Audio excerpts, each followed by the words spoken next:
ಹೋಗ್ತಾರೆ, ತಮಗೆ ಬೇಕಾದಂಥ ಅರ್ಥವ್ಯವಸ್ಥೆ ಮಾಡ್ಕೊಳ್ತಾರೆ, ಮುಗಿದೋಗ್ಬಿಡ್ತು. ಉಳಿದು 90% ಜನ ಕೇವಲ ಕೂಲಿಗಳಾಗಿ ಸಾಯುವಂಥ ಈ ದೇಶದ ಅರ್ಥವ್ಯವಸ್ಥೆ ಆಗಿ ಹೋಗ್ಬಿಡೋದು ಇವತ್ತು. ರಾಜಕೀಯ ವ್ಯವಸ್ಥೆನೂ ಅಷ್ಟೇ. ಯಾಕಂದರೆ ಅರ್ಥವ್ಯವಸ್ಥೆ ಕೈಯಲ್ಲೇ ಇವತ್ತು ರಾಜಕೀಯ ವ್ಯವಸ್ಥೆ ಅದು. ದುಡ್ಡೇ ದೊಡ್ಡಪ್ಪ ಅಂತ ಹೇಳಿದ್ರು ಹಿಂದಿನವ್ರು ಹಿರಿಯರು. ಅದು ಸತ್ಯನದು, ವಾಸ್ತವ. ಇವತ್ತು ಅಂಬೇಡ್ಕರ್ ಕಂಡಂಥ ಸಮಾನತೆಯ ಭಾರತ ಇಲ್ಲ. ರಾಜಕೀಯ ಸಮಾನತೆ ಕೊಟ್ಟರು ಅವರು, ಆದರೆ ಆರ್ಥಿಕ ಕೊಡಲಿಲ್ಲ. ಇಂಬ್ಯಾಲೆನ್ಸ್ ಆಗಿ ಮುಂಬೈದಂಥ, ಬೆಂಗಳೂರಂಥ, ಮದ್ರಾಸ್ ಅಂತ, ದಿಲ್ಲಿ ಅಂತ, ಲಕ್ನೋದಂಥ ಈ ದೊಡ್ಡ ದೊಡ್ಡ ಸಿಟಿಗಳು ಬೆಳೆದು ನಿಂತ್ಬಿಟ್ಟು ಇವತ್ತು. ಹೀಗಾಗಿ ಅವುಗಳ ಕೈಯಲ್ಲಿನ ಇಡೀ ದೇಶದ ಅರ್ಥವ್ಯವಸ್ಥೆ.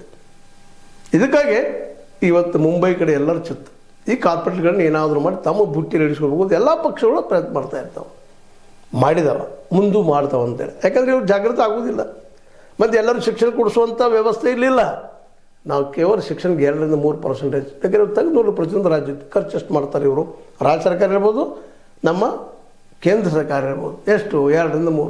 ಈಗ ಸಂಶೋಧನೆ ಖರ್ಚಿಲ್ಲ, ಎಲ್ಲೋ -0.123 ಹಿಂಗೇನೋ ಕೊಡ್ತಾ ಇದ್ದಾರೆ ಸಂಶೋಧನೆಗಳು. ಮತ್ತೇನು ಸೈಂಟಿಫಿಕ್ ಟೆಂಪರ್ ಬೆಳೆಸೋದು ಕೆಲಸಗಳು ಎಲ್ಲೂ ಆಗ್ತಾಯಿಲ್ಲ.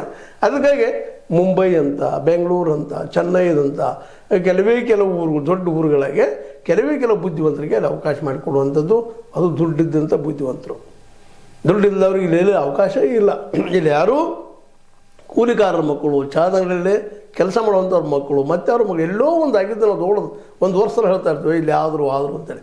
ಅದ್ರ 99.9 ಎಷ್ಟಾಗೋದು ಗೊತ್ತಿಲ್ಲ. ಅವೆಲ್ಲನೂ ಇಲ್ಲಿ ದುಡ್ಡಿದ್ದಂತಹ ಜನ ಮಾತ್ರ ಒಳಗೆ ಹೋಗುವಂಥದ್ದು, ಅವ್ರ ಮಕ್ಕಳು ಹೋಗುವಂಥ ವ್ಯವಸ್ಥೆ ಇಲ್ಲಲ್ಲ.